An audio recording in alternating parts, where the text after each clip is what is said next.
अस्सलामुअलैकुम, कैसे हैं आप सब। तो मैं अपनी वीडियो स्टार्ट कर रही हूँ मटन पुलाव से। तो किस किस को मटन पुलाव पसंद है कमेंट्स बॉक्स में ज़रूर बताइए। मटन हो या बीफ पुलाव दोनों में ही अच्छा लगता है। अच्छा, कुछ लोग होते हैं जिनको रायता पसंद होता है पुलाव के साथ खाना, और कुछ लोग ऐसे ही खा लेते हैं। तो जो ऐसे ही खाते हैं ना, वो मैं ही हूँ। मतलब मुझे पुलाव अलग से ही अच्छा लगता है, रायते से नहीं। मतलब सैलेड वगैरह हुई जैसे, तो वो मैं खा लेती हूँ, लेकिन रायते से मुझे पसंद नहीं। तो मम्मा और मैं खा रहे थे मटन पुलाव। कुछ दिन पहले हमारे घर में मेहमान आए हुए थे, और आप लोगों को तो पता होगा कि जब मेहमान आते हैं तो अच्छी अच्छी डिशेस, प्लेट्स वगैरह निकलती हैं, तो अच्छा वाला सेट निकलता है बिल्कुल। तो वो जो है सब खा लेते हैं, पी लेते हैं, और उसके बाद जो डिशेस, प्लेट्स वगैरह जो वॉश होती हैं, फिर आपको उनको अलग टेबल पे रखना होता है, ताकि वो जो वॉश हुई हैं वो अच्छे से ड्राई हो जाएं, फिर आप उनको अपनी जगह पे रख दो। लेकिन ये काम फ़ौरन नहीं हो सकता था, तो ये सब काम जो है मेड को करने थे, लेकिन वो आ नहीं रही थी कुछ दिनों से। तो मैंने कहा मैं कर लेती हूँ और आप लोगों को थोड़ा दिखा भी देती हूँ। तो मैं बस समेट रही थी थोड़ा सा सेट करके। और बर्तन जो है ना, धोना इतना मुश्किल नहीं है जितना सेट करना है, क्योंकि मतलब अजीब सा डर लगता है कि यार कांच की चीज़ है, टूट ना जाए। और ये जो है मैंने इतना रिस्की काम किया है, मतलब कि कांच के बर्तन लेके जा रही हूँ और आप लोगों को भी शो करवा रही हूँ। और अगर मुझसे टूट जाता तो मतलब कितना नुकसान होता। चलो मम्मा से तो डांट पीटती, लेकिन मतलब अजीब सा होता दिल को भी कि ये टूट गया। और ये वाली जो डिश थी ना, ये उठाने में मुझे इतनी मुश्किल हो रही थी क्योंकि ये भारी थी, लेकिन फिर भी मैंने हिम्मत करके बस इसको लेके यहाँ पे शोकेस में रख दिया था। और जब सभी बर्तन वगैरह जब अपनी जगह पे आ जाते हैं और मतलब सिमट जाता है ना, तो इतना सुकून मिलता है कि हमने मिशन कंप्लीट कर लिया।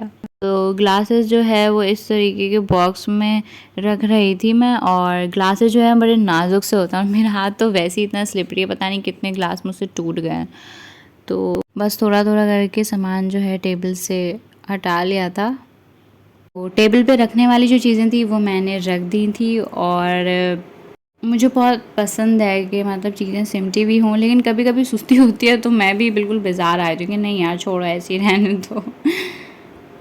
तो आलू जो होते हैं वो फ्रेंच फ्राइज़ के शेप में कट करके, और इस पे कॉर्नफ्लावर और थोड़ा सा नमक लगा के आप फ्रीज़ कर दें तो आसानी हो जाती है। क्योंकि जब हम डायरेक्टली बना रहे होते हैं तो उसमें आप छीलो अलग और काटो अलग और फ्राई अलग कर लो, तो बहुत परेशानी होती है, मतलब बहुत टाइम लग जाता है एक तरीके से। तो बस इसको तेज़ आंच पे और ढक के पकाएं तो ये अच्छे खासे कड़क बन जाते हैं। और साथ साथ मेरे पास थे कनौर के चिकन मैगी, तो मैं चिकन मैगी का मसाला ऐड कर रही थी और चिकन टिक्का मसाला ऐड कर रही थी। ये मेरी बहन को बहुत पसंद है चिकन टिक्का मसाला, आप लोग भी ज़रूर ट्राई करना, इससे अच्छा फ्लेवर आ जाता है। और मेरी बहन तो मतलब चटपटा नूडल्स में भी ये ऐड कर देती है। और कुछ लोग तो तड़का मैगी बनाते हैं और कुछ अपने स्पाइसेस ऐड करते हैं, तो हर वे में मैगी बन सकते हैं। और मैगी में कोई 2 मिनट नहीं लगते बनाने में, अच्छे खासे लग जाते हैं, 5 या 7 मिनट लगते होंगे शायद मेरे ख्याल से। तो जो लिखा हुआ आ रहा होता है ना 2 मिनट्स मैगी, तो ऐसा मतलब कोई सीन नहीं होता भाई। तो मैं बना रही थी चावल, और घर में बन रहा था शिमला मिर्च चावल और चिकन जलफ्रेज़ी।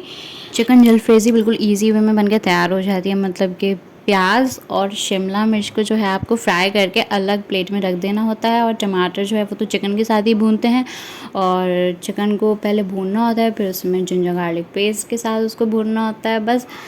और सॉसेस आप अपनी मर्ज़ी से जो भी आप ऐड करना चाहो, जैसे sriracha sauce, chilli garlic sauce, barbecue sauce, जो भी ऐड करना चाहो वो बन जाता है। ब्लैक पेपर और ड्राइड स्पाइसेस अपनी मर्ज़ी से आप डाल सकते हैं। और शिमला मिर्च चावल बहुत इजी होते हैं।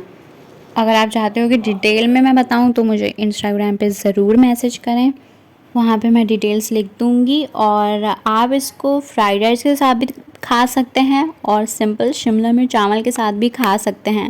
बाकी ये पूरी प्लेटर बनती है, इसके साथ और भी चीज़ें होती हैं, लेकिन हमने सिंपल वे में ही बना लिया था, मतलब इतनी ज़्यादा इसके ऊपर मेहनत नहीं करनी पड़ी थी, और इजी वे में बस बन के तैयार हो गया था, जल्दी जल्दी सब चीज़ें ऐड कर। और रात का डिनर हो गया था ये हमारा। मैंने यूट्यूब पे देखा था एक लड़का जो है उसने अपने टेडी बियर का नाम रख दिया था चार्ली, तो वो 3 दफ़ा बोल रहा था चार्ली इज़ इट, तो हो सकता है कुछ हुआ हो, मतलब क्योंकि मतलब इन चीज़ों को मानना नहीं चाहिए, लेकिन अगर हम किसी में ट्राई करें तो ये हो भी सकता है, क्योंकि उसने तो बस वो कह के और नाइफ़ रख दी थी, और हो सकता है कि इनमें स्पिरिट आता हो। लेकिन ख़ैर आप लोग ट्राई मत कर लेगा, मैं ऐसी स्टोरी शेयर कर रही थी और आधी रात को मैं बाहर चली गई थी और इतना सन्नाटा हो रहा था, इस वक्त बाहर जाना भी नहीं चाहिए क्योंकि दूसरी मखलूक घूमती हैं। तो बस मैंने ऑर्डर दिया था, तो वही मैं चेक करने गई थी और साथ साथ आप लोगों को शो भी करवा दिया। तो हमने ऑर्डर किए थे 2 बर्गर्स जो कि डील में थे और बड़े बेहतरीन होते हैं केएफसी के बर्गर्स। फ्राइज़ और चिकन रोज़ भी बहुत ही बेहतरीन होते हैं, क्योंकि केएफसी तो बहुत पुराना है और इसकी तो मतलब बात ही अलग है ना यार। तो नाश्ता मैंने लेट करा था और मैंने खाया था हाफ़ फ्राई, एग और उसके साथ स्लाइस, और फिर उसके बाद चाय और पापा खाया था। सॉरी, पापा नहीं, पापे। तो ये जो येलो पार्ट होता है ना, ये अच्छा लगता है यार, लेकिन कुछ लोगों को इससे घिन आती है, जैसे मेरी मम्मा है, उनको बिल्कुल नहीं पसंद, और हम लोग अंडा वगैरह खाते हैं तो उनको प्लेट धोने में भी अजीब सा आता है, क्योंकि मतलब स्मेल होती है ना। और कुछ लोगों को यही चीज़ पसंद होती है, जैसे पापा और मुझे पसंद है हमारे घर में। और चाय पापे तो देसी नाश्ता होता है, मतलब चाय में पापों को डुबो-डुबो के खाने का मज़ा ही अलग है। तो यहाँ पे मैं वीडियो एंड करने लगी हूँ। अगर आपको मेरी वीडियो पसंद आई है तो लाइक, कमेंट, शेयर और सब्सक्राइब कर दीजिएगा, और अपना बहुत सारा ख़्याल रखिएगा और खुश रहिएगा, और मुझे भी दुआ में याद रखिएगा। अल्लाह हाफ़िज़।